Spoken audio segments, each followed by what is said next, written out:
Ang mabuting balita ng Panginoon ayon kay San Mateo. Papuri sa iyo, Panginoon. Noong panahong iyon, sinabi ni Jesus sa kanyang mga alagad, "Kayo'y asin sa sanlibutan. Kung mawalan ng alat ang asin, paano pang mapananauli ang arat nito? Wala na itong kabuluhan, kaya't itinatapon na lamang at niyayapakan ng mga tao. Kayo'y ilaw sa sanlibutan. Hindi may tatago ang isang lungsod na nakatayo sa ibabaw ng burol. Walang nagsisindi ng ilaw at naglalagay nito sa ilalim ng takalan.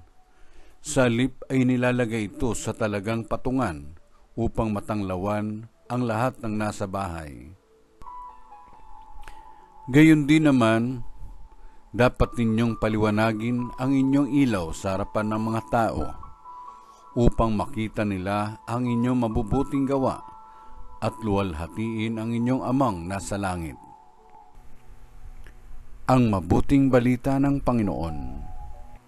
Pinupuri ka namin, Panginoong Jesucristo.